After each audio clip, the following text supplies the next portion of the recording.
Good morning, welcome back to Reaper Pro Tips with me, your host, Anne, and disembodied hands, Justin and Quindy. How are you all? I see lots of hypes, and a John face with hands. A hype John? Must be a hype John. Although it's a little unnerving that the hands are reversed, right? Like they're kind of like that. Except they're like I don't know. They're weird hands. Cthulhu hands. No, it's not Cthulhu Day.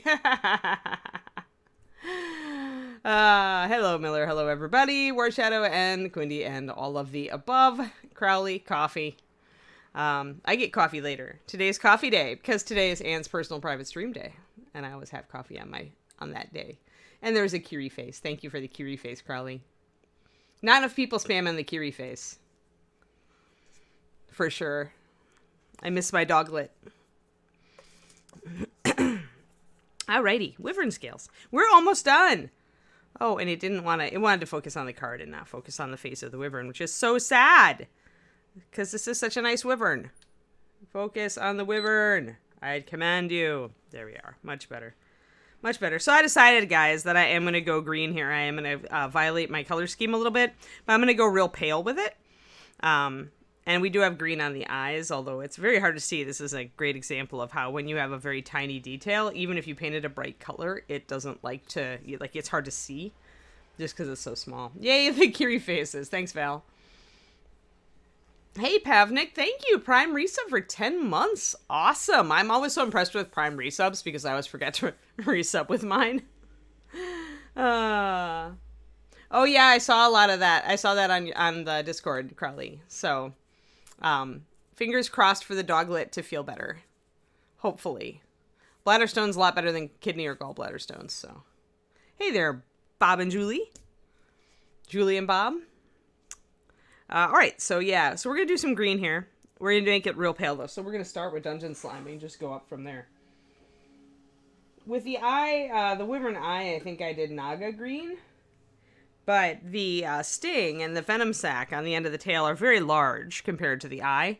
So we don't want to go too green. But yeah, you can see that there's a green hue there. Like clear green or Naga green, they're both they're both very similar. They're both very bright. You put them over white and you can get like a fairly bright looking eye, at least an eye that shows up. But yeah, it's just really hard to get the color to show when it's so tiny as the eye. But here on the venom sac, it's going to be a lot easier to get it to show, which means we have to be cautious because we don't want it to be too distracting. So right now, it's just kind of done with the Osirian sand.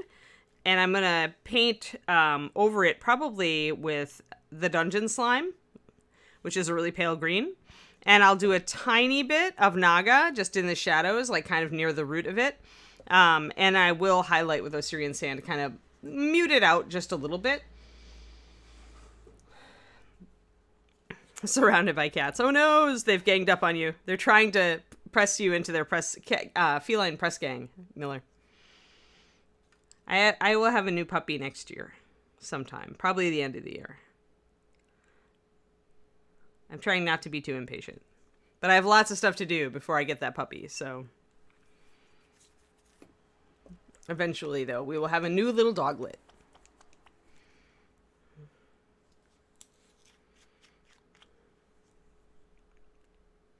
Alrighty. And I will try to teach him or her to squeak the ball like Kiri did before the stream, so. Because I missed that. 30 cats. Oof. Yeah. My aunt is that way. They bought the old farm when, I think it was her uncle passed away.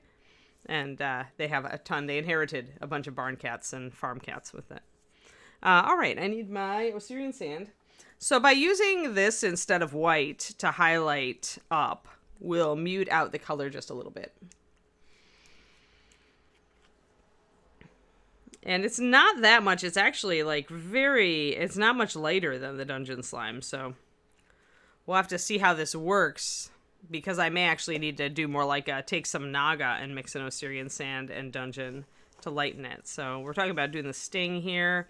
We do need to do the claw bits, the spiky bits on the other side as well.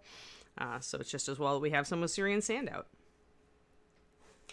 There we go. So you can see the Osirian sand is lighter than the dungeon slime, but it's not by much. So it won't help us too much there.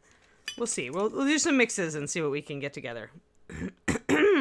Frog in my throat big time today. Definitely stuff in the air outside here that is hitting my allergies with a hammer.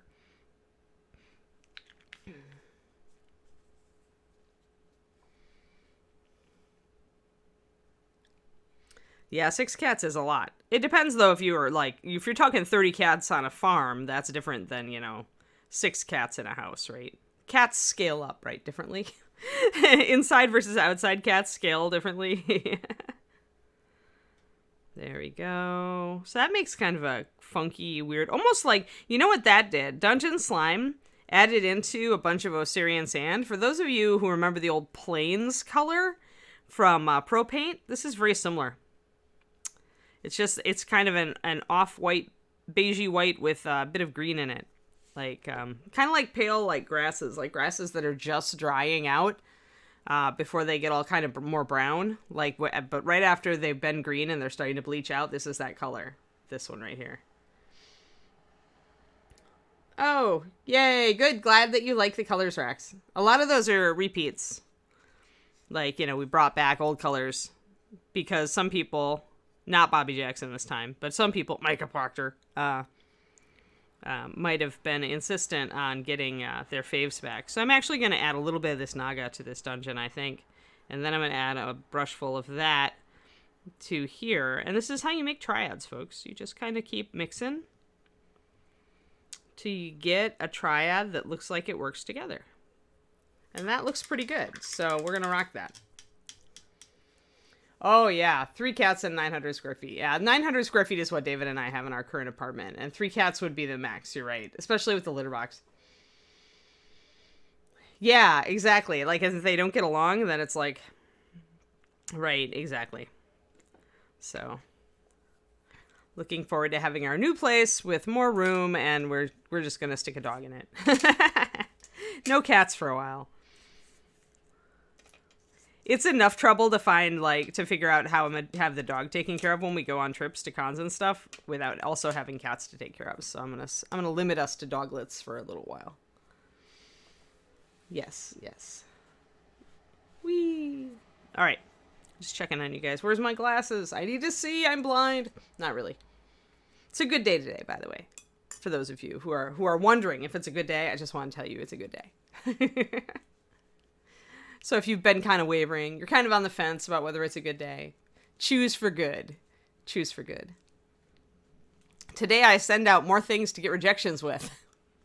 Today I send out the next 5 agents, my query letter on my book to the next 5 agents. So, and we're still at the tippy top of the agent pool as far as, very well-known, very reputable literary agencies. So I expect to get rejections, but I am hoping for personalized ones that give me some feedback.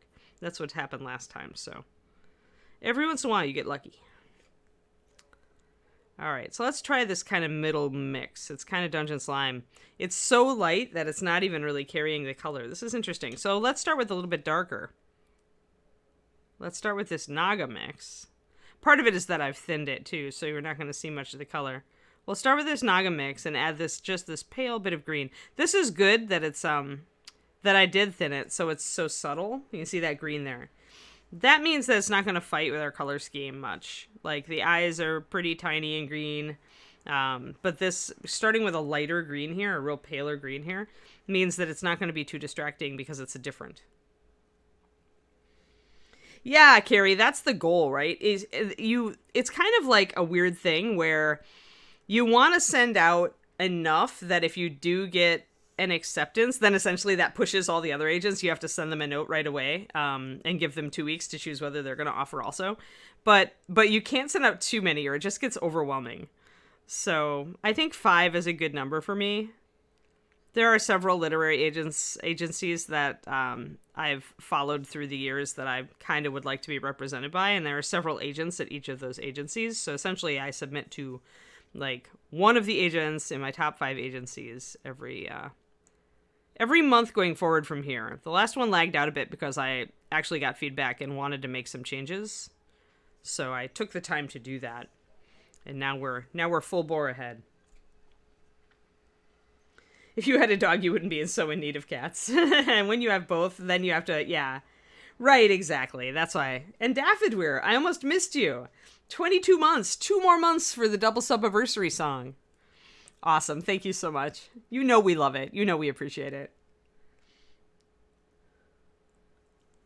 Yeah, I mean, to be fair, most editors and agents do not have time to comment on the manuscripts that they refuse. But the one essentially really liked, like I could tell they were kind of waffling on it. In the end, they turned it down because they felt there was a big flaw in it, and they told me what that was. So I was able to open that's always great. Like I know I've watched enough interviews with agents to know how heavy their workloads are.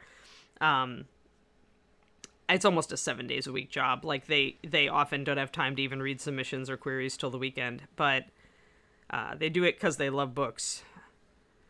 But I do really appreciate it when somebody gives me like hey, we felt this character's, thought inner monologue wasn't in line with her motivations. And that's a huge one, right? So things like that. No, never, Star Wars Geek. You do not get to resubmit to the agent. It's fire and you're done. The only way that you can resubmit the same work to a literary agent is if, one, you've made huge changes, like sweeping changes that change the whole story. So it's pretty much just a different story. And my book is way beyond that point. It is what it is. 2, if the agent feels that if you just made one change, they would seriously consider it, then they may tell you, make this change, resubmit, and I will seriously consider it. But otherwise, yeah. Otherwise, you should never resubmit. That's just essentially bugging the agent. They take, actually, I watched a great video on this. If you wonder about the inner worlds and workings of literary agencies, if you yourself are kind of an aspiring writer or thinking about it, go to Bookends Literary Agency on YouTube. They have a ton of awesome videos where their head agent and one of their junior agents talk about the business and why it takes so long to get responses to queries and what your agent is thinking and what makes them make an offer, and it really opens your eyes to the whole business of and how crammed their plates are. Like, I'm busy and they're busier than I am. Yeah, so unfortunately, that means that, like, if you have a favorite agent that you've always felt would be a perfect fit for your work, but you blow it on the first submit, you just don't get that opportunity. Now, somewhere down the road, Star Wars Geek, if you're thinking about switching agents after you've been published, which does happen, then you might be able to resubmit to that agent and say, hey, I'm looking for a new agent, I've been published, blah, blah, blah, and you might be able to kind of lateral that way, but that's not... I don't think that's really an option. I think finding an agent, whether you're writing screenplays or you're writing novels or whatever you're doing, is kind of like dating. You have to be open to the idea that there's somebody out there who will absolutely love your work and be able to sell it. Like, you have to just stay open to that idea and just keep submitting. You can't get hung up on any one person. You never know, because, like, agents, they try to tell you what they want, but you really don't get a good sense of some of the personality behind them. So you've got to just go with it, and you might find the perfect person in a place you never thought to look. So that's the attitude I try to cultivate. Because I got one of that really helpful rejection came from a literary agent who I felt was, because of the authors that she represented, I felt she was perfect. But you know what? There are other potentially perfect agents out there, so. And who knows? When I do get published someday, maybe I'll, see her at a literary conference and I can, thank her for her feedback.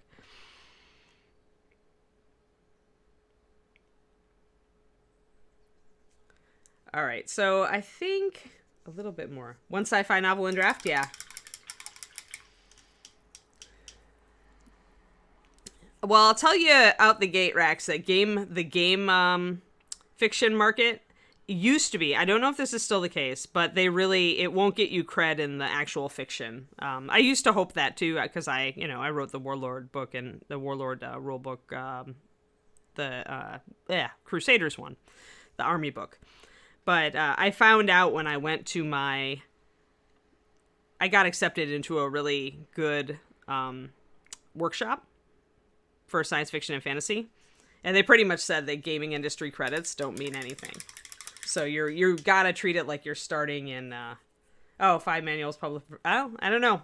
You can try it. Just be ready for people to like.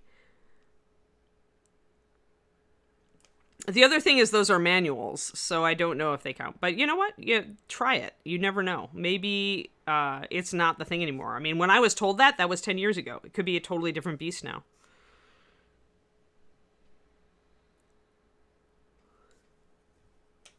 Because the path to publishing is different for everybody. So it's just like mini painting. It's the same darn thing. Everybody makes their own path, and like stuff that you're told will never work sometimes will work.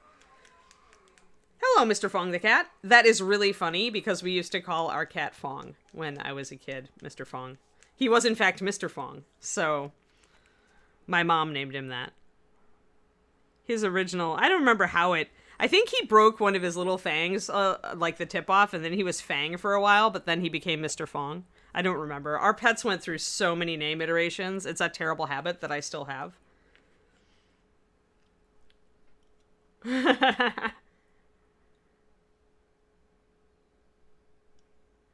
Yeah, you know, Rex. I agree with you. It feels like an achievement, and what you should do is let it power you forward. You know you can write. Other people feel you can write, so write. The best thing you can do is just keep working on your craft, and if you can get into, depending on your level of where you are in your writing, if you can get into a good workshop, do so. I went to Viable Paradise, which is run out in Martha's Vineyard, or was. I haven't checked on them recently. Yeah, each of our animals had like 8 names, exactly, Star Wars Geek. My family had that habit also. They just evolved. You started with one name, and then like that name permutated, and then like random things happened that caused you to call them something else. Kiri stayed Kiri though. Although she did become like Kiri Dog and Kiri Leary and Kaputski Dog, and you know, she got other names, but she was always still Kiri.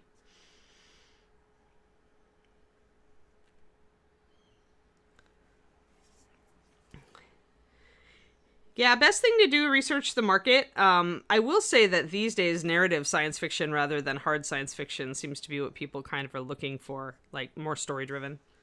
More story-driven than tech-driven, which was not the case at certain points in the past. All right, let's do the other side. I kind of like this, guys. What I'm doing is I've decided to kind of make it green toward the bottom and highlight it up toward the top. And when I look at the Wyvern, I got to look at it and see if the Wyvern, if that's distracting.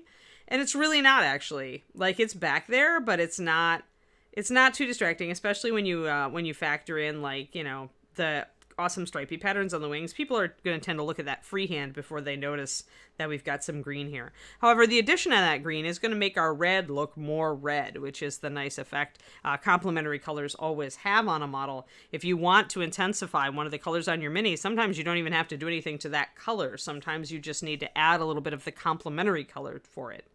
So, but yeah, I mean, just keep working on making your writing better, is what I can say, Rax. I mean, and if you do like writing science fiction and fantasy, and you have a good story that you feel is doable, you could try submitting to Viable Paradise. It's unlike Clarion, it's only a week. It's a very reputable sci-fi fantasy workshop. They teach you a lot. High-end authors teach it, and high-end also publishers. For a while, the chief editor of Tor Books was teaching. He was still teaching when I took it. So you definitely get a look at the industry and some honest talk about your work. So yeah, I have nothing but good things to say about VP.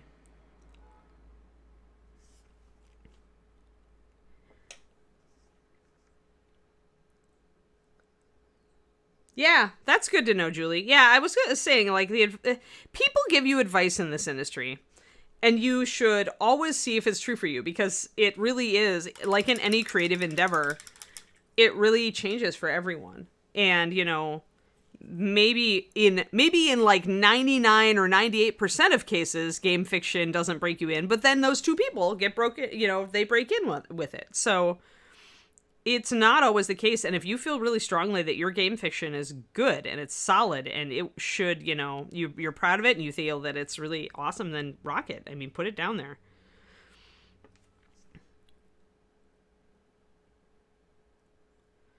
Like, that's one thing that the professional writers I have talked to say, is they're like, the trail is different for everyone.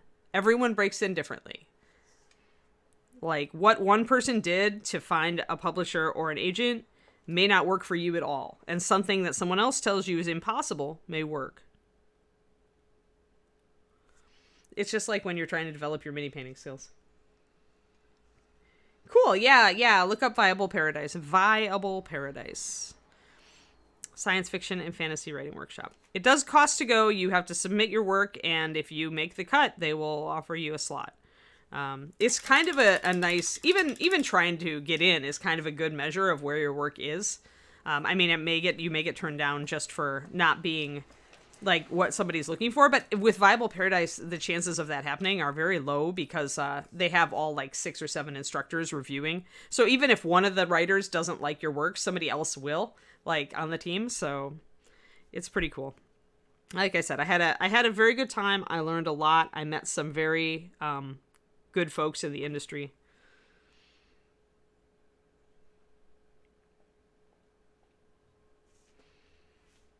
Alrighty. So that's pretty good. I like that green. It's not too overwhelming. One thing that I could choose to do here, I think I might. I still wish I had a little more green at this end of the Wyvern besides the tiny eyes that really aren't reading. So I think I'm going to grab a little bit of this Naga and try to sneakily kind of put it in here. It's really thin, so I can kind of glaze it. And you can do little subtle stuff like this. And it will help the model, like, kind of work together. I think the key thing to getting published is just don't give up hope.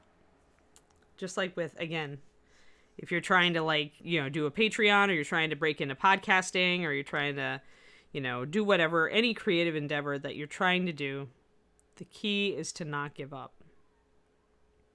So I added some green there, and that's going to help harmonize with all of this.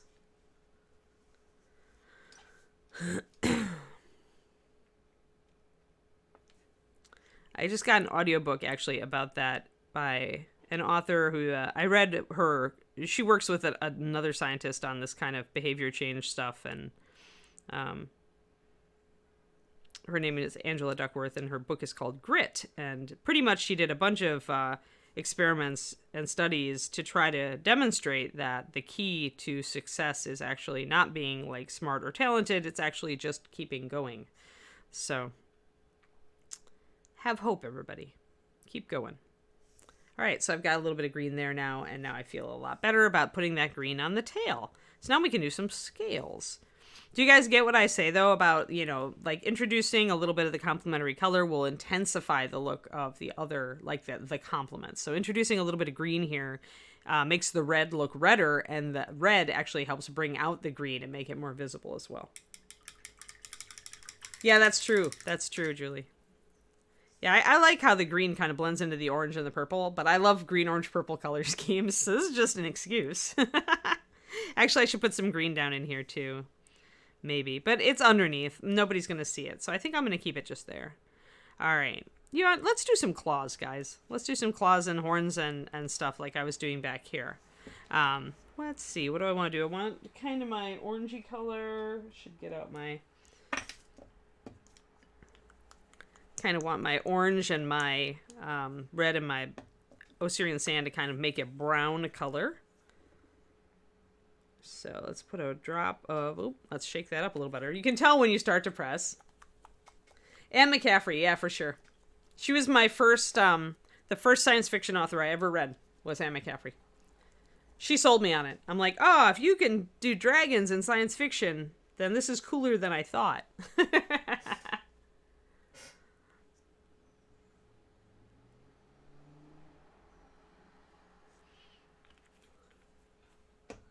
Yeah, I still reread Anne McCaffrey on occasion. I am going to just do kind of a mix here and try to make a decent brown. I should be able to, with some red and some orange, especially with some earthy, because these tend to have oxide pigments in them. They tend to have red or brown oxide, which tends to make, you know, a really nice brown if you add a tiny bit of black. We don't have black, but we have black indigo, or sorry, we have Kraken ink. Although Kraken ink doesn't have black pigment. So here is where pigments could actually work against us, guys. So Kraken ink looks like it has black pigment in it. And normally, if I was using a dark, you know, something like blue liner, I'd be good to go. But Kraken ink doesn't have that much black in it. So I don't know if it's going to work to make our brown here. We will figure it out. We'll add a single drop. Essentially, I've got like a couple of drops of my mahogany brown and my orange brown. I'm going to put a drop of Kraken ink.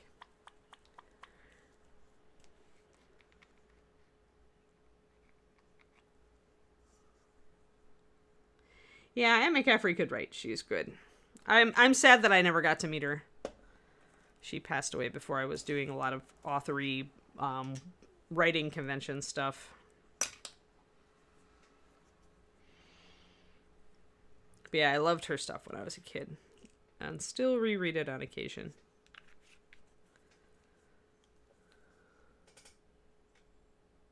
Alright, this actually did make a nice brown. We got lucky. There's enough black in the Kraken ink. So we can you can see that nice brown. I wonder if I could add just one more Kraken ink and maybe get it a little closer to what I want. Boom. So red, orange, and purple makes brown. There we go. That's a good one right there. I don't want to go any farther. But so we have managed to mix a decent brown to do the base of our claws and horns in. And I'm going to actually take a little bit of that over to this other well, since it's a custom mix, and we're going to add some Osirian sand.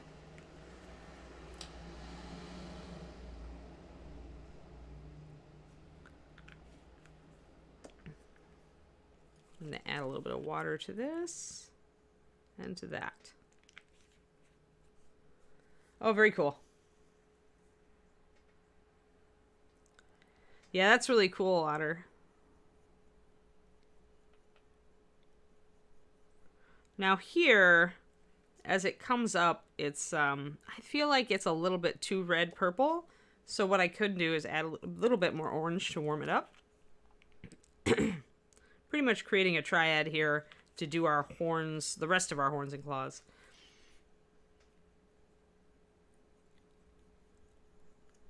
Yeah, that's coming up a bit warmer. Good. I tend to like my, if I'm going to like go up to like kind of an ivory, I tend to like it to be a little warmer.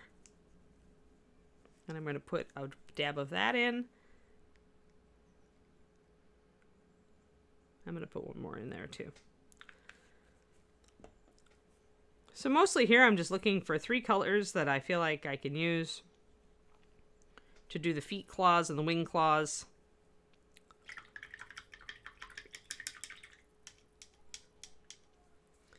Piers Anthony was the first, like, adult fantasy I read. He's a little dated now, I think, but still I had a lot of fun with those books. Although, what was I don't know, I went back and reread something of his. I really enjoyed it. I don't remember.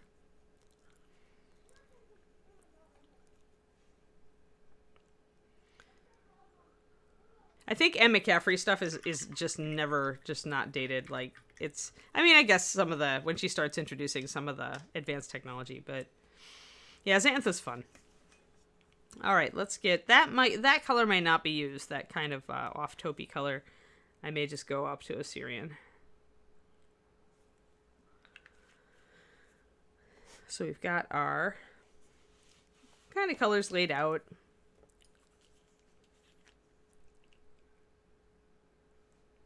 Yeah, I'm not sure about that one.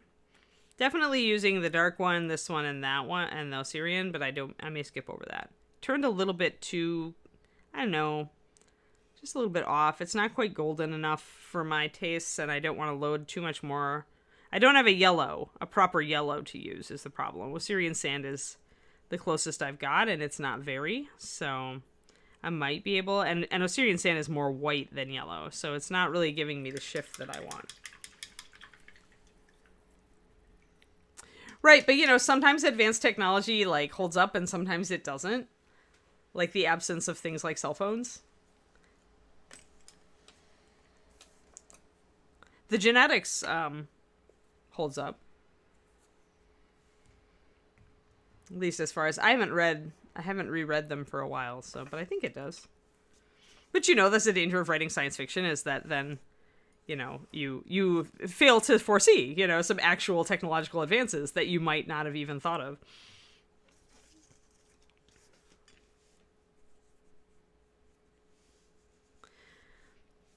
Usually, it depends on the color, Val. You never want to use black, unless you're aiming for kind of a dark ashiness. Like, essentially, you can use black to darken blues and purples, usually. Or you could just use a darker version of that color. Here I mixed this brown, so I knew that I wanted it to highlight up, and I knew that I wanted it to be pretty warm. And I don't have a yellow, but I have an orange. That's why I added the orange and the white in to build that highlight for it. If I was going to build a shadow for this, I probably would just use straight Kraken ink, because using it to shade, just like we used to shade this red, you won't notice that it's actually purple because it's so dark. But the reality is you can use anything to shade a color almost. The thing to remember is, unless you want green, don't add black to yellows. You always want to go down with like an orange or a brown orange or a brown.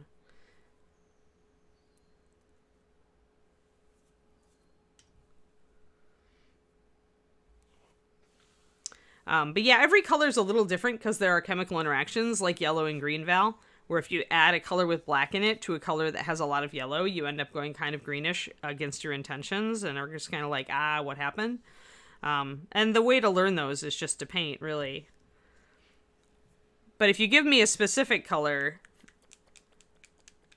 that you want me to talk about, I can talk about it. I can't talk about every color because they're all a bit different. You tackle all of them. Building shadows and highlights for a lot of them a bit different. Although in general, adding white or yellow tends to work. Witchcraft purple. Add like runic glow or a pink or a flesh tone. Purples that are red, you can use like rosy skin, or you can use like runic glow, which is a pink, or a breast cancer awareness pink. If you use just a white, they tend to go up a little pasty. So using something that has more of a magenta or a reddish purple pale tone to it works well. Highlighting purple with skin tones is an old trick that my friend Jennifer used to do a lot, and now it's pretty standard.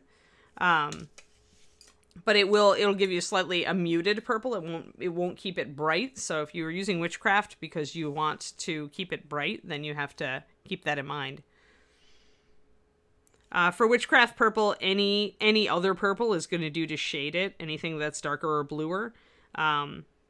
Shadows are cool, remember, and blue colors are cool. So the fact that you have a very reddish purple means that you can use a bluish purple to shade it.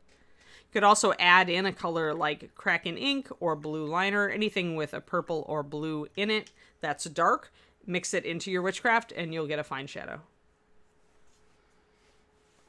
Hey, Pendrake with the resub, 17 months, thank you. I can't believe I've been entertaining that long.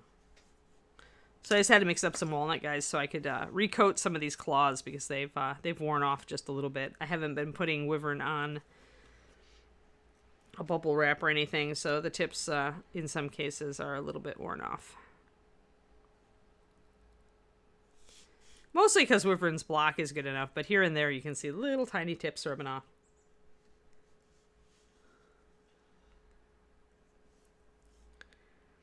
Yeah, they've totally rationalized Irax. I get it. It holds up, like I said, I feel Pern holds up pretty well compared to other older books. But I don't usually let that get in the way of my enjoyment of them.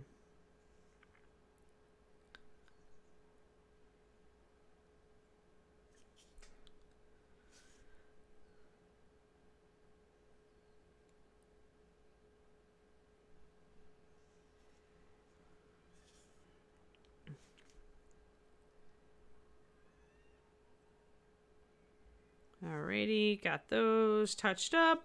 I'm going to touch up all these little claws up here and actually touch up the ones on the ends of the wings too, because a lot of them weren't painted in the first place or wore off. I just want to get the undersides of some of these guys. The tip on this brush is way too fine though.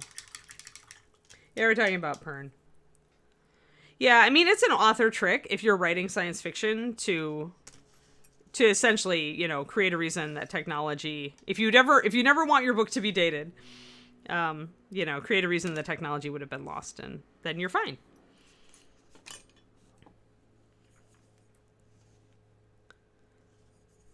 But it makes sense because they were stranded on that world, right? If they hadn't lost a lot, they wouldn't have been stranded. I really liked Dragon Dawn when she went back to, you know, the original settlers. That was fun.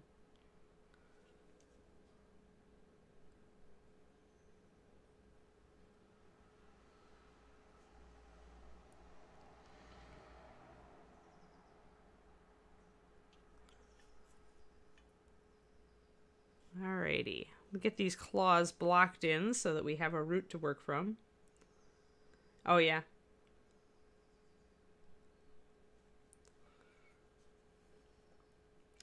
No, yeah, it makes sense. I mean, you could get kind of a Dark Age. I mean, I was cool with all of it.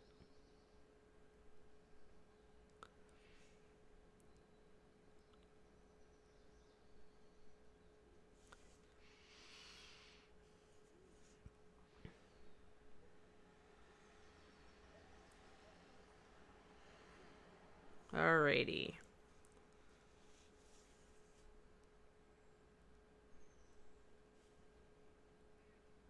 Just kind of doing some blocking in here, and then we'll do claw things. Lots of claw things. And closer and closer to the end of the wyvern. Oh, I missed one. Using my crappy brush, so when you see it all splitty there, then...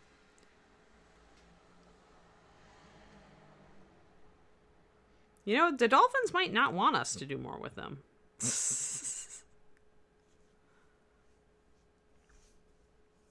I don't know.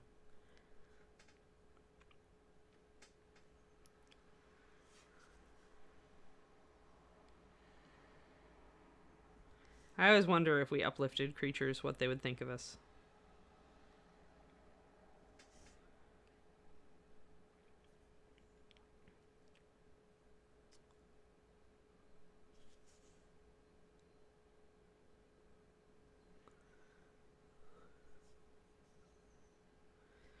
Yeah, I like David Brin's take on uplifted dolphins, actually. With Startide Rising, if you guys have read that book.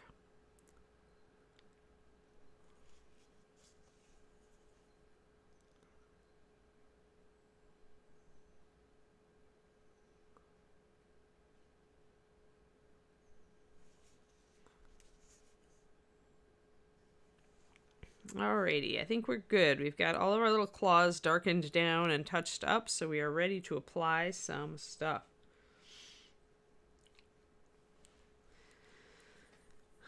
I think Reaper John was working on that, but then there was Kickstarter fulfillment and ReaperCon. I'm pretty sure it's still out there, though. Right, Justin? Justin and... I don't know if Quindy knows, but Justin probably knows. But I'm certain Reaper's still working on it. It's just... There's always another big thing to plan for. But at some point...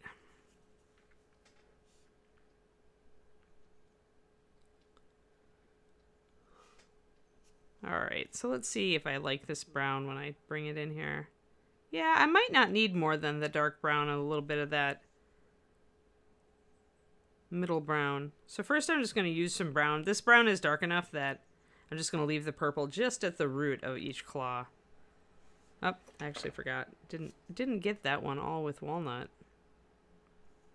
Sorry, leave the walnut at the root of each claw. It's on the list, yeah.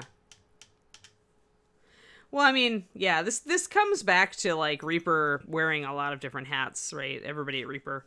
Like, there there are huge amounts of to-do on Justin and John's to-do lists, and so channel points are one of the things that are not urgent, although they're a quality of life upgrade that we would love to implement. I'm sure that it's like, and also remember that, you know, these guys could be going to Ed going channel points, and Ed could be going, we have 5 things to work on before we work on that. So let's get these other 5 things done, right?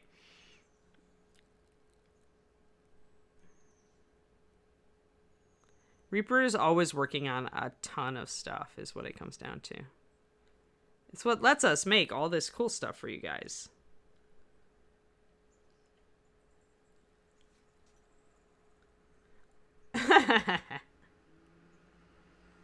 You could, although that's really annoying for us streamers, because then we think it's important, and we look up and it distracts us from talking to you about how we're doing cool little banded.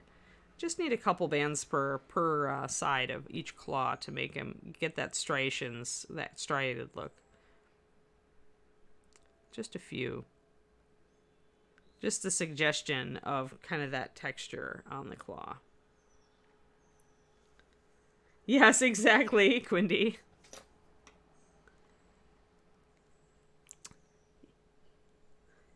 Yeah, I think the key with channel points is you've got to make it a priority, and then you've got to essentially try to convince, you know, the bosses that channel points, dealing with the channel points issue is more important than doing X, Y, and Z.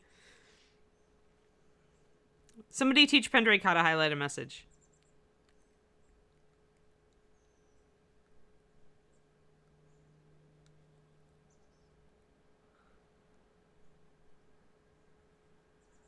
All right.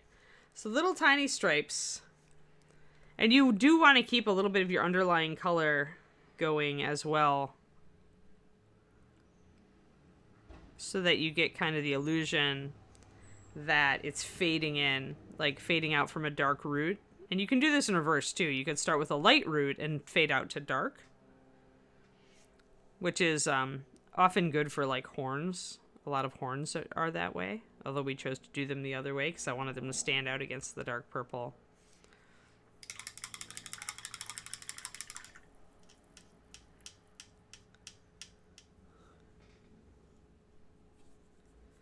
Oh yeah, I know, Vimanaqua. It's this whole streaming during the day thing. I keep thinking about doing an evening stream on the weekend or during the week. But by usually the evening, I'm like tired and I want to like work on other stuff. Or play video games with my boyfriend.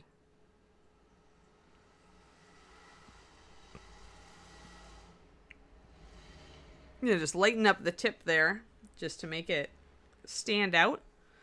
And now we'll do the other ones just like that. Start with a little bit of our brown. Sometimes a claw is so small that you really can't do these little stripes, and then just highlight it. Just keep it simple at that point. If you've done the other claws with stripes, then people will probably assume that it's the same kind of texture as long as it ends on the same color.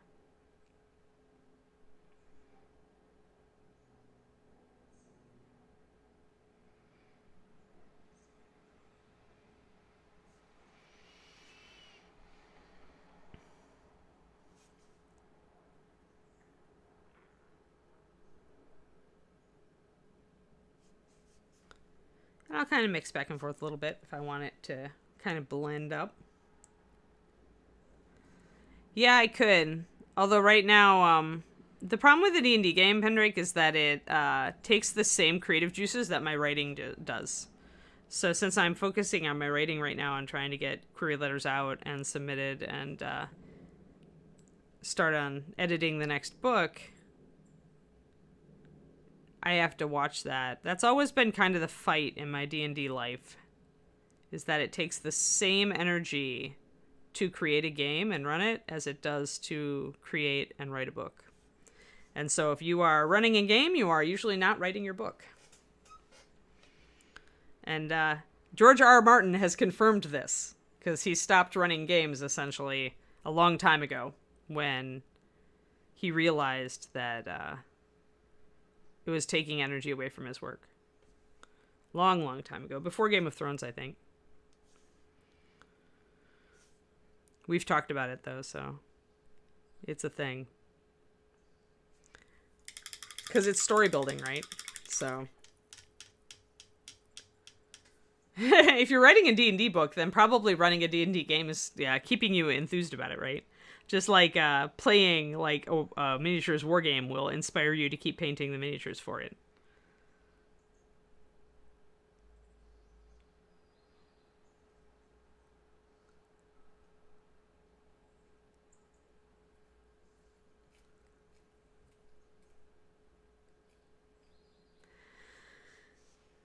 There we go. So some nice claws on that wing. Yeah. And now those claws look like the horns over here. So we've actually got some nice, parity. So this color is showing up in different places now on the model. So our eyes will move around the figure a little bit better. Oh, I got one more claw over there. And you got to do the back sides of these. Claws take a while when you do them this way.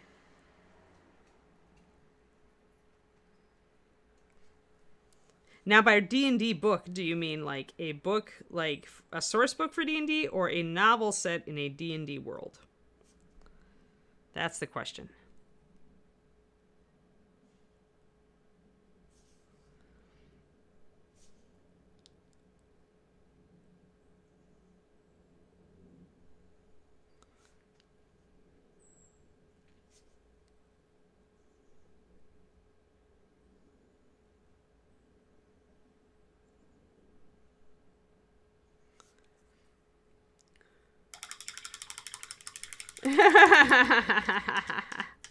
Butter, egg, cheese, and bacon. Yeah, well, that's tasty.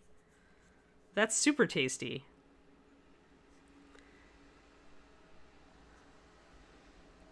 Like, I don't think you need to blame anybody for that. I just think you need to enjoy it, Pendrake. But personally, I feel some avocado and like hot sauce would have helped that. But then I love avocado and Cholula. Vinegary hot sauce, not terribly spicy. All right, get this kind of blended in. Get that little claw going on.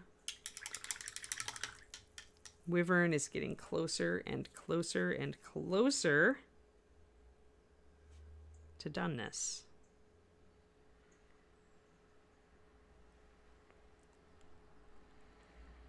So you usually want to save your texture for, your biggest claws.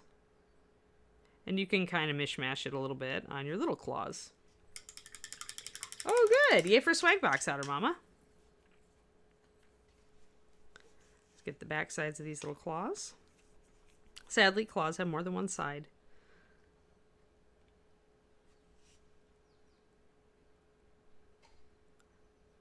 Although you've usually already got the top at this point, so you can just kind of bring in a little bit from the sides.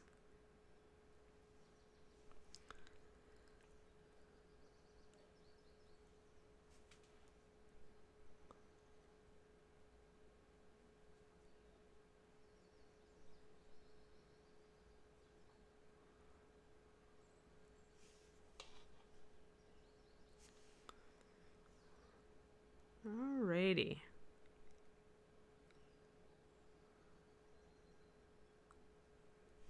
So obviously it does help to have a nice thin brush for this. You can use a tiny brush if you want.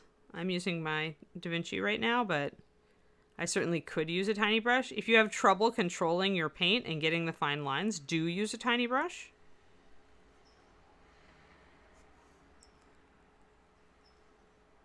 I'm going to bring in a bright Osirian sand highlight on the end of all these claws, just to make them shiny. Loot Golem. I don't know if I don't think I have the Loot Golem. I think I passed on the Loot Golem. Which means if I can't get one, then I can't.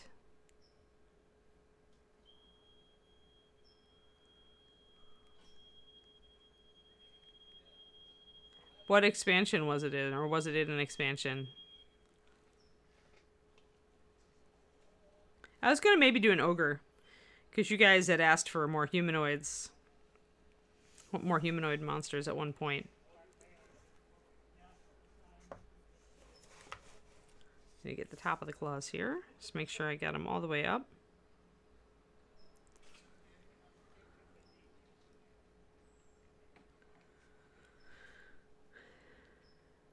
Yeah, I'm not sure. I don't know if I saw... I probably did see the loot golem, but, I mean, you paint it like all the pieces of loot. I assume it's just a golem that's made up of different loot. So, that means probably the primary consideration is, do you want it to look like a hodgepodge, or do you want it to still have, like, a coherent color scheme? And if you want it to have a coherent color scheme, just, you know, pick a whole bunch of colors, but... use them repeatedly over the model.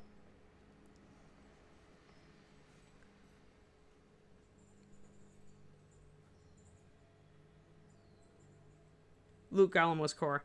Yeah, I didn't go in for the core because there was enough of those models that I only went in for things that I really wanted the majority of or wanted all of it, like the Kid Adventurers and the Greek Odyssey. The Greek Odyssey, there were only like 2 models that I wasn't thrilled with. And I might still be able to convert those into something.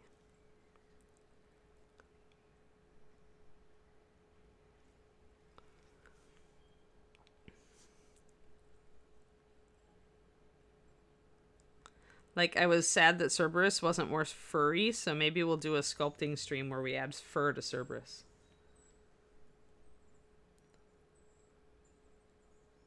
Yeah, all of Bones 5 core would take a decade. Yep.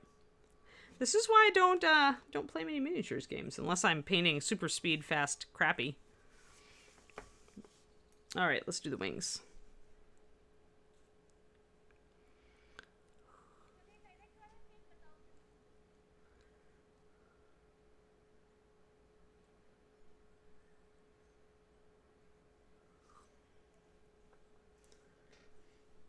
The Cerberus and one other one, and the Cerberus I didn't like because he wasn't, like, furry as much. And I felt like, I don't know, I like my Cerberuses to be more wolfy, and he isn't. He's more mastiffy. I need to focus. 1 second, guys. Let me get this in focus. There.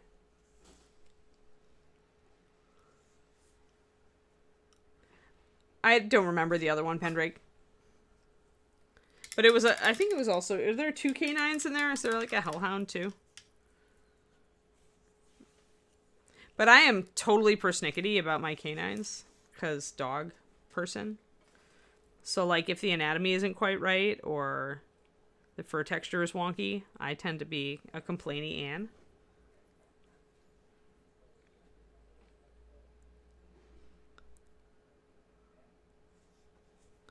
But like in other boxes, like in the other expansion sets, there were always several models that I just wasn't like super excited about. Whereas this one only had 2 that I wasn't super excited about, and I really liked all the others. So that's why I went in for Greek Odyssey. Nastify. There's a Lucrata? Oh, maybe it's the Lucrata that I don't like that much. I don't remember. But they're supposed to be ugly, so, you know. And when I say don't like, it just means, like, I'm not super thrilled about the idea of painting it, right? Like, these days because as you guys see, I do paint slowly. I'm pretty picky these days about what I paint. Because I know it's going to take me a while. So for me to pick up something, I have to be excited about it. So it's not even that, like, it's not, when I say that I'm not thrilled about a model, it doesn't mean the model is bad at all. It just means that it doesn't make me want to sit down and, like, paint it. And that's going to differ with everybody. Like, there are models that I'm not going to like that, like, David or you guys are going to think are fantastic and, you know, cool, more for you. This is the nature of miniature painting. Let me see. There it is. Yeah, right, Pendrake.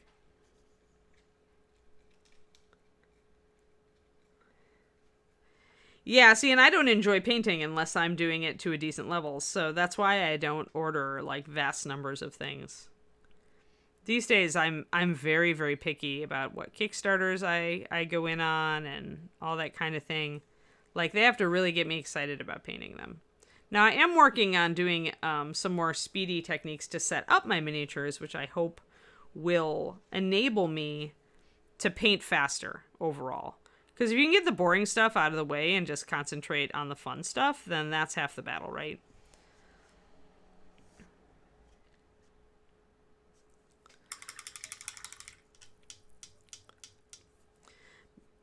But I haven't had time to sit down with my new gigantic brush and figure out what it can do to help speed me up yet, because there's always stuff that's going to come around. You know, I was making pretty good progress, and then we decided to move in a month, less than a month. So now the coming 3 weeks are going to be every spare moment Anne has is not going to be spent figuring out her new awesome brush. It's going to be spent desperately throwing things into boxes and sorting through stuff to see if there's anything I need to give away or donate.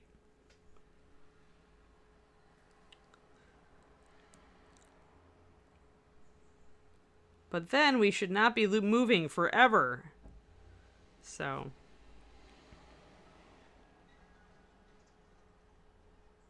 if I can just get through one more move with my sanity intact, guys.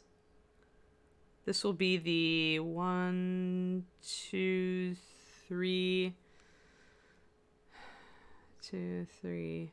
This will be the 4th move in 3 years. Yeah, Bandar, it is. I mean, that's why things like contrast paint and like washes, you know, come into use at that point, right? Because when you're trying to paint a really good paint job, those things may be liabilities. But when you're trying to paint a good quick paint job, a wash can be useful, you know, depending on your painting style. But yeah, I mean, it's just like painting armies. You know, you paint the bulk of the army kind of like meh, and then you spend time on like your generals and the monsters you really like and stuff like that. Hello, Obsidian. How's it going? Obsidian Risk.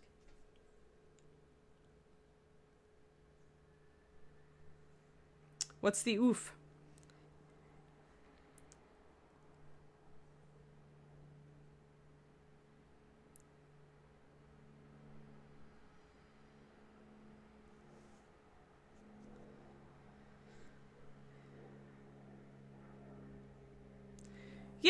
Yeah, Michael's good at that. I am not good at tabletop. Or I guess, I mean, I can paint a tabletop mini, but I can't do, like, a really quick, fast job. Like, Derek Schubert was always really good at them, too.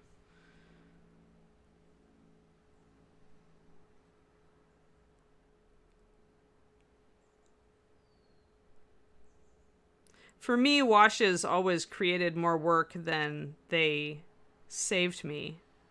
I was talking about this on the Discord. I gave up on washes because they frustrated me, because I was always having to touch up after them, and then the time that I thought I had saved wasn't saved anymore.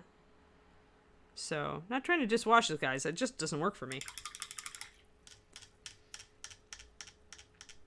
Yeah, the Wyvern is getting close. He's getting close to done. I'm trying to get these little claws in.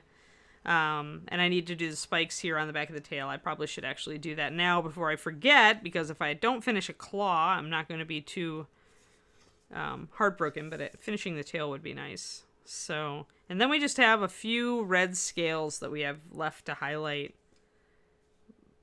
and some touch-ups for this Wyvern, and the basing. The basing will be fast, though, I think. Yeah, they do, but you know what you can do, Warshadow? You should be able to add a little bit of our anti-shine additive. It should work. I mean, do a test, probably, just to make sure. Just like I said, not all miniatures company stuff works together, but they tend to be fine. So if you want them to be more matte, you can try adding the anti-shine additive. Add it very little at a time, though. It is...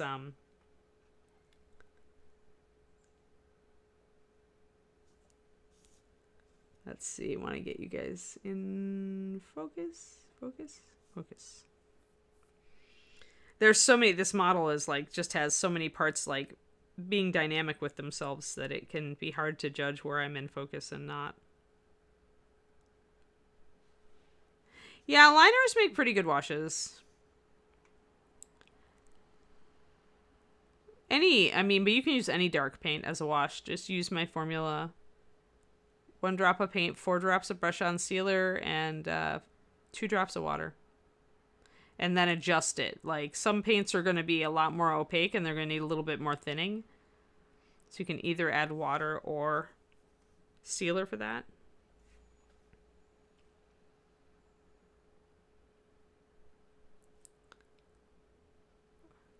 Water will essentially make it flow better, and sealer will make it more translucent without making it break down. And those additives, the sealer and water mixture works fantastic with liners in general.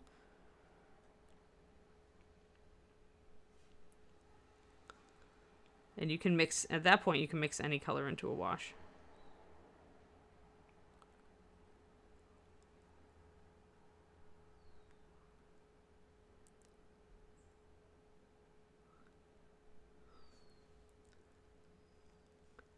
Getting those claws done. Doesn't take long once you commit. I did do a little bit of bone color in there too.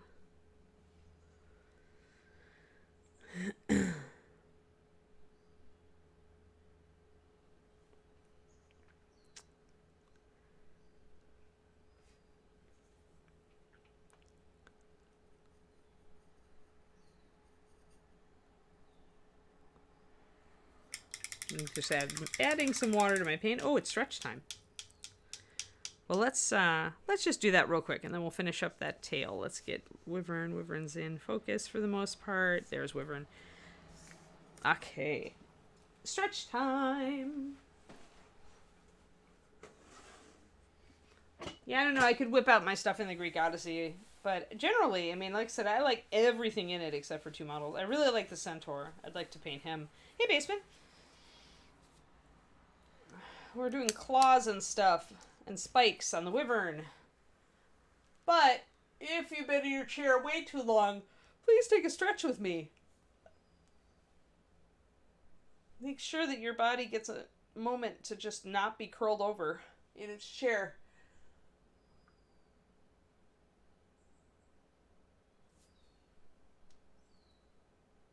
Oh boy. Oof.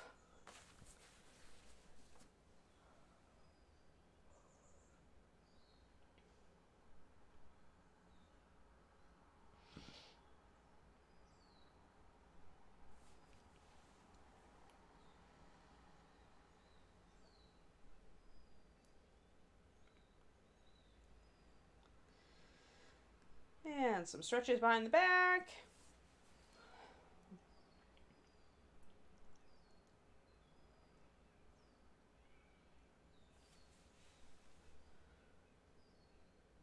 And I'll go and do my floor stretch, and we'll finish these claws, as many of them as we can. We'll speed it up.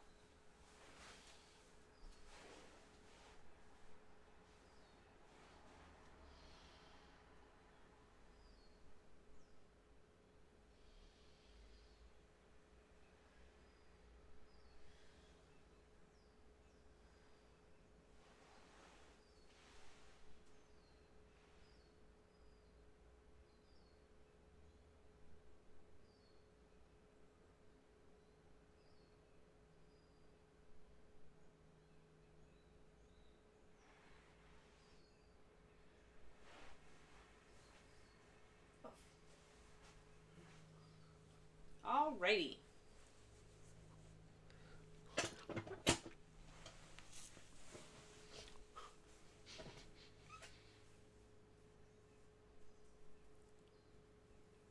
Yeah, sunk costs. Yeah, good, Bandar. Thanks. Thanks for turning somebody else onto the paint. Yeah, sunk costs are a thing, right? It's really hard to get past, like, having blown money on something, and then you think you have to use it, even if it's, like, really not serving you.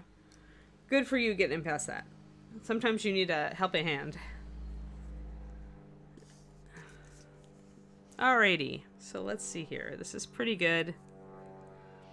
Let's just go for it.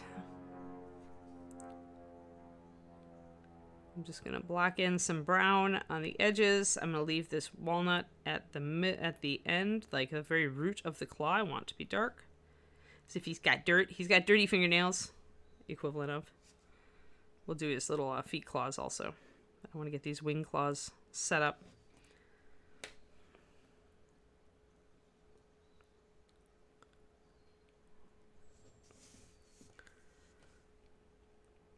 I need to add a little bit of water to some of my paints here.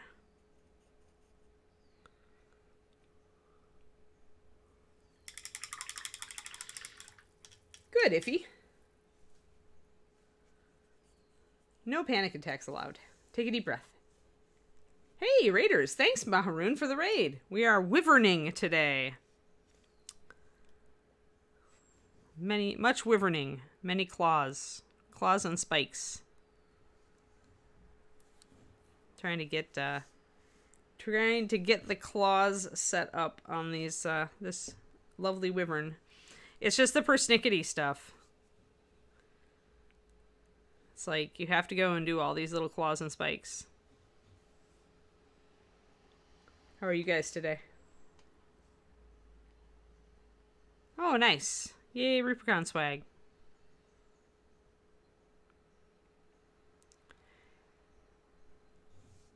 Yeah, Gloom Engraved's still my favorite set.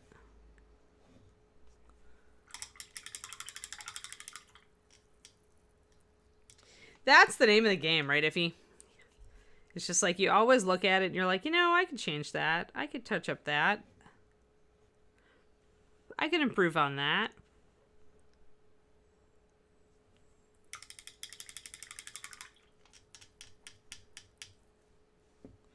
It's cool. You still have some time for Reapercon. Before Reapercon. I'm just trying to finish my halfling. David's like, are you going to finish the Templar? I'm like, heck no. How about the Gnoll? Nope. I'm just going to finish the halfling assassin. We're going to work on her today. Over on my stream. I know that I don't have time to finish anything else for Reapercon. But I will bring Templar and Gnoll along with me for those who have seen them on my stream and who would like to see them in person. So that'll be later today. That'll be about 4 p.m. USA Central Time over on twitch.tv/paintingbig. That's me. And we'll be working on Halfling Assassin. She's pretty cool. We'll probably work on freehand and textures. Like we have been. Probably I kind of feel like working on the gold braid today for the embroidery, so I'll probably do that. Thanks for the shout out there, Quindy. Oh, show Assassin, please. Everybody likes to visit the Assassin. Visit the Assassin. Hey, I'm zoomed out too, so like you can see her pretty well. So there's Assassin. We're working on texturing her cloak and also starting on the freehanding there. So that is Ms. Halfling Assassin. We'll be working on her on my channel later this afternoon. So please stop over and hang out with us for a little while. And I always like company when I'm working on my stuff. It's like having a paint club. Yeah, I mean, it's just like a bit of texture work, and the freehand needs to get done and all filled in. It's all mapped in, but it needs to get filled in with like golden colors. And then it's just touch-ups, really. Touch up on some stuff and finishing up the base. So I should be able to finish Halfling pretty well. The challenge is just that we're moving, right? So, I'm going to be moving up until a week before Reapercon. So it may be challenging. Pretty sure I can get her done, though. I'm spending a couple days in there with my family, so... And usually in the evenings, I just hang out and paint.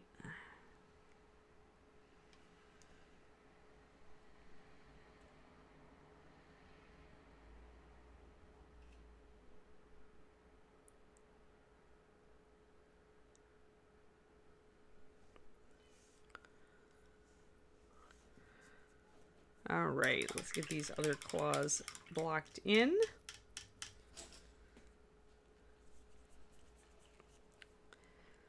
Oh, wanted to say also that I got my new video up on my Patreon. I'm doing some kind of stuff for more introductory level painters. So we talked about like the different things miniatures are made of, and you know, do you have to prime them? Do you have to wash them? You know, how do you prep them? What are some of the better tools for removing mold lines? Stuff like that. I did a video on that for my $2 tier yesterday. And that is patreon.com/paintingbig. Thank you guys for all of you who already support me. I know a lot of you do. You make my life happier. Thank you. Without you, I would be sad. Like, seriously. I'd be a very sad Anne. And nobody likes a sad Anne. Thanks for the link, Wendy. There, I've gotten both my plugs in.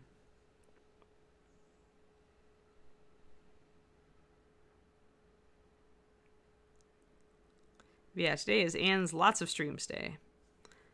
I do my own stream in addition to the Reaper stream.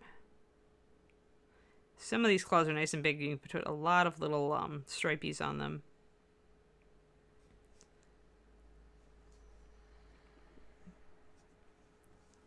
I always get unnerved when, you know, it's like, normally that would be a bad sign, but it's bones, so it's not. And you can see how well the paint bends. I mean, it's very flexible. And I didn't finish all these little spiky things. I said I was gonna, but then I got distracted by wings. These wings are evil.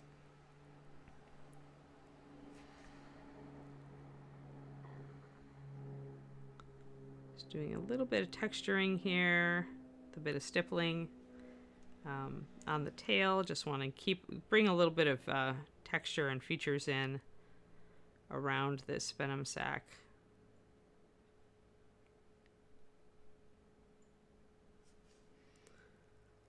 So like that. But yeah, today's gonna be a good day. Today's gonna be a good day. I've got a good start on moving stuff over to the new house. I've been really like focused on it. So like I've been bringing stuff over to the new house every day. David, not as much. I think David is a wait until it's like 4 days before the movers come and then toss everything into a box kind of David.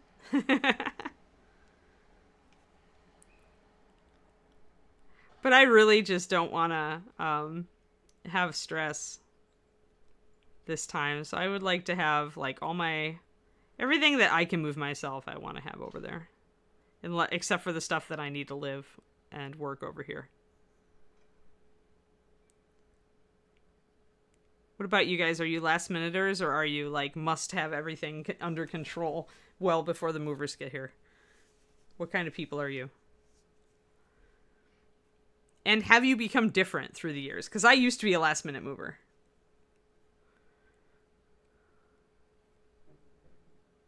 Let's get this spike really highlighted here with some Osirian sand. Now I could have, in retrospect, I could have decided to put some green in here, and I may yet add some green to the tip of the sting.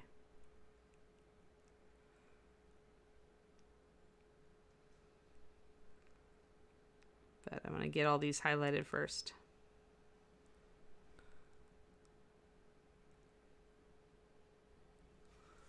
There we go.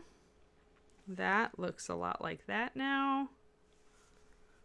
Although I need a little more highlight up there.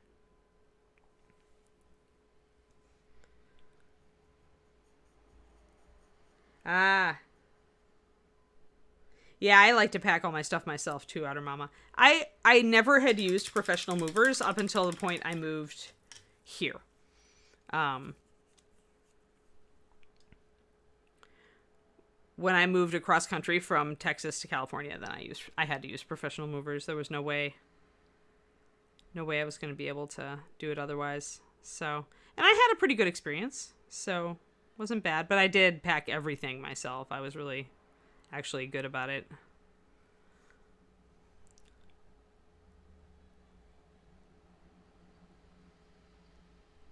So when you don't know what to do, just doing a bit of stippled texture can help you bring out an area nicely. Especially if it's kind of a rough, spiky area anyway. To make that bony sting look good. Yeah, I'm letting the professional, especially because my back is wonky now, I'm letting the movers do all my books. Like, no heavy boxes of books for me.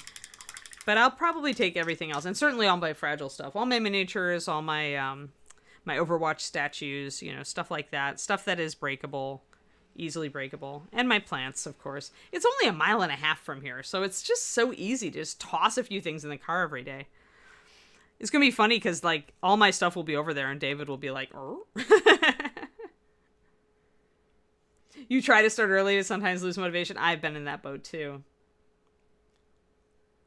Yeah, Cursed. That's what I'm trying to do. That's what I'm trying to do this time is pretty much move everything over except for the essentials I need for, like, those last couple weeks. And that's it.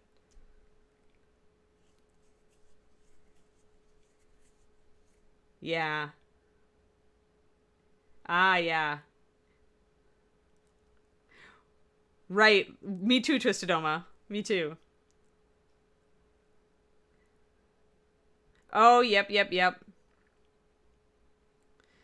Yeah, unpacking very much a problem. Yeah, I've tried to... I keep a few memories that are really precious to me, but in general, I have learned to let a lot of that stuff go. Because, yeah, if I haven't looked at it for, like, 5 years, 10 years, do I really need it? I guess that's been brought home to me because my uncle, my godfather, is, in Florida. He's had to move from his house into an assisted living facility because he has really chronic low blood pressure, so he can, like, pass out doing, in the middle of anything and have to go to the hospital. But he has, like, huge, like, amounts of, like, storage units full of stuff from his mom. Before, when she passed, he got a lot of her memory stuff, and my dad is just warning my brother and I. He's like, yeah, he's gonna outlive us all, and just be aware that you guys get to go through the 4 storage units. So I kind of have that perspective, and so I'm like, do I really want to, like, have that much stuff? I don't know. So I've been kind of paring it down. Anything that is, like, really... Anything that has value, like models that I don't feel like painting, I've given away to friends and stuff like that. I've kept a few things.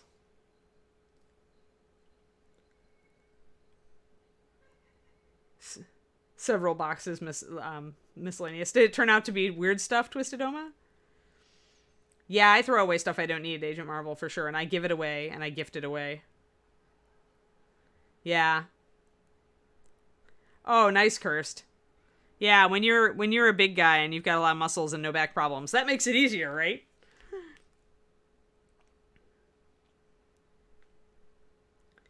Your book hoarding is not going to waste. Yeah, I have sold and like rehomed a lot of books over these last 4 years. I've gotten rid of a lot to have price books and all that because moving it, and then it sits on bookshelves. So I keep my most precious ones. The ones I love, the authors I love, definitely the signed copies. But I definitely have made my book collection a little more mobile. I do buy a lot of stuff, unless it's from a favorite author, I do buy a lot of stuff on digital now, which helps. Although my cookbook habit is pretty atrocious. Ah, okay. Yeah. Yep, yeah. Totally, Cursed. Totally. Yeah, you definitely want to warm up. Yeah, I learned that the hard way.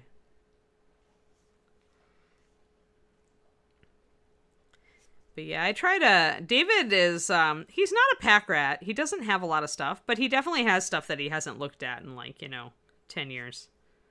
Clothes from his, back when he lived in the Midwest and stuff. But it's not, like, totally out of control.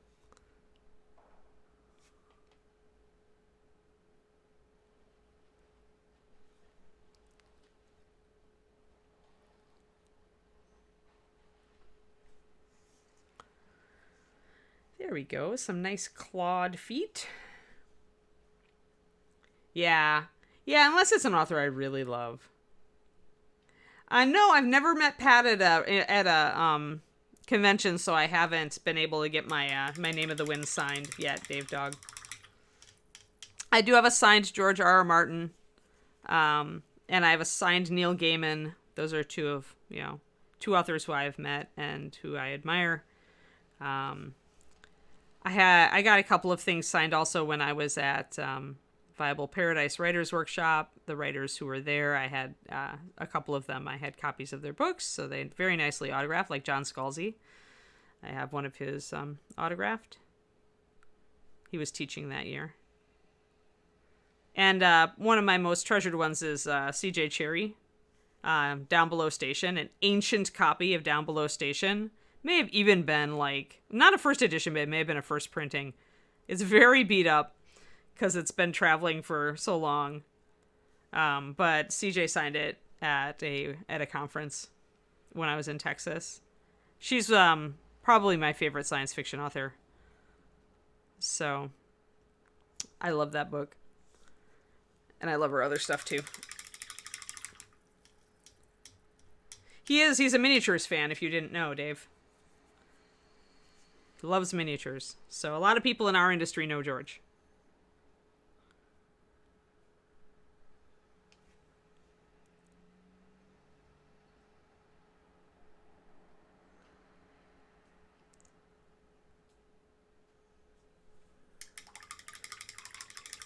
They will, Kippo.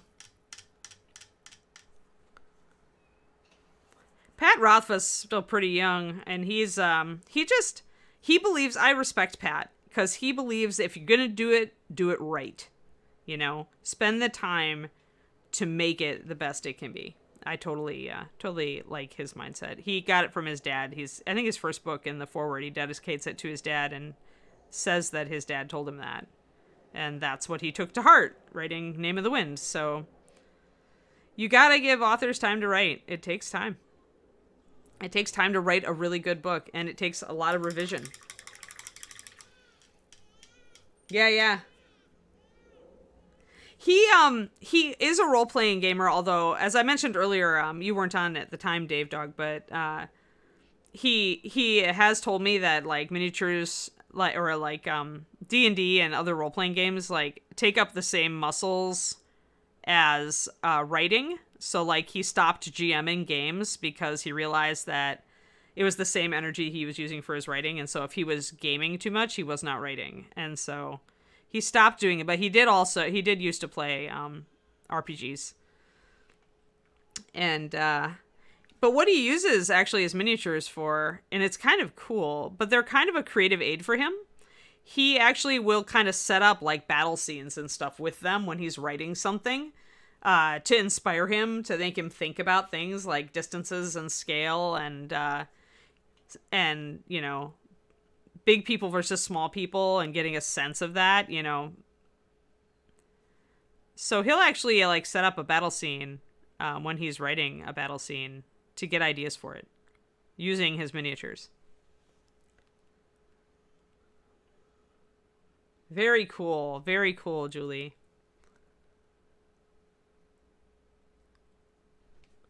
Yeah, that's exactly it, Kirst. I mean, it's painting and writing. I always say they're very similar. I do both. Because you're always doing touch-ups on your miniature, right? You do your base coat, but then you have a lot of work to do to make the model look really good. And it's same with writing. You write that rough draft, but you have an eternity to go after you write that draft to make the book actually good. The first draft is always crappy. You spit it out to get it onto the paper so that you have something to work with. There are very few people who write pristine rough drafts in the world. Ray Bradbury was supposedly one, but he was writing a lot of short fiction too.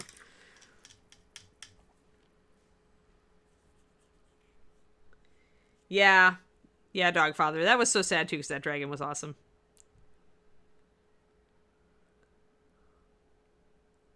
I've worked for George. He has a lot of my minis. I actually have some commissions from him right now that I need to get onto. Alrighty.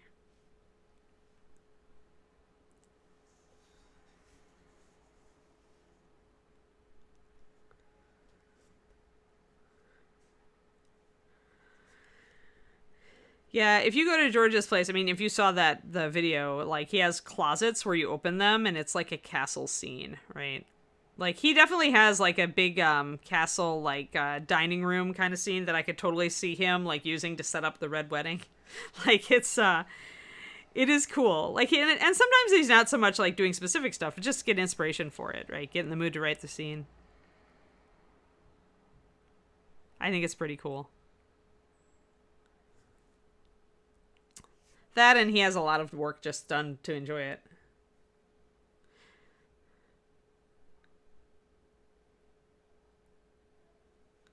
Yeah, I did a piece for Jim Ludwig at Darksword that was the Daenerys model, the 54mm Daenerys, and George saw my job that I did for Jim, and he asked Jim to connect us so that I could do some work for him. So yeah, it's one of the cooler things that has happened in the mini painting industry because of, you know, for me.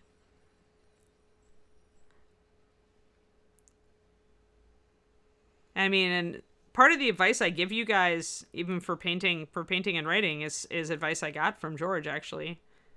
I mean, I asked him, you know, well, what's the one thing, like, if, you know, you're going to tell a new writer, you know, what's your one piece of advice? And he is like, do what works for you. Don't chase a trend. Don't try to do stuff that everybody else is doing just because they're doing it. You know, do the things that really make you happy. Write the stuff that makes you happy. And, you know, do it that way. Like, don't try to write to what other people expect or paint to what other people expect. Because it's your excitement about it that makes it better. That makes it good. Authentic, so to speak.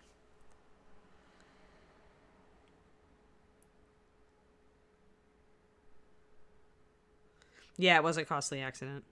I could totally see, like, David and I actually, like, we were driving, like, I've driven some of that because I used to road trip up to Santa Fe to drop off my stuff for George. And yeah, you can definitely get the sun coming just at just the right angle at just the wrong moment. So yeah, that was a rough accident. I'm just glad that they were okay. That's the big one. Alrighty, it's about 4 after. I'm just going to finish this little claw here. We didn't quite get to everything because claws take time.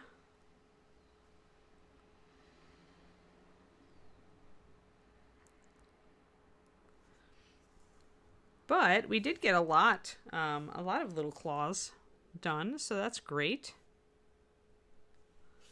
I have a couple of paws full that I need to do, and I've got one claw left here. Let's just do this one claw. We spent most of it doing claws. We talked a little bit about complementary colors and how they can enhance your work when we were talking about adding the green touches into this model and how it would accent the red and vice versa. We talked about patterning. We talked a bit about stippling when you're using textures and you need a generalized texture. Yep, I'm wrapping up now. Ralpartha Pern Dragon. Oh, neat. That was your first dragon, huh, Julie? That's really cool. Yeah, they are. They are cursed. But, you know, once you got them all in, they look good. They help to set off everything and make it all look good. So, yep, I've just got one paw full here, and the other side, I have a couple of claws there. Otherwise, we have finished all of the claws and horns, which is awesome. So, yeah, we almost have. Like, it's getting so close. Like, it's just really a little bit of red highlighting on the inside of the leg here, and maybe on the feet. And then the red highlighting up here on the arm because we didn't quite get to everything. And then the basing. So Wyvern's very close to done. So I'll totally start finalizing what we're going to paint after Wyvern. Thanks everybody for tuning in. No Crafty Creative this afternoon. Josh is getting settled after his move. Somebody else, huh? Who's moving. So totally. Thanks, Julie. I appreciate it. I'm glad you like him. I think he's a really cool looking Wyvern. Thanks, everybody. And yeah, like I said, this afternoon at 4 p.m. USA Central Time over on twitch.tv/paintingbig, I'm going to be painting some more on my competition entry for ReaperCon. So thanks for the Curie faces, Val. And see you guys later. Have a great day. Bye-bye.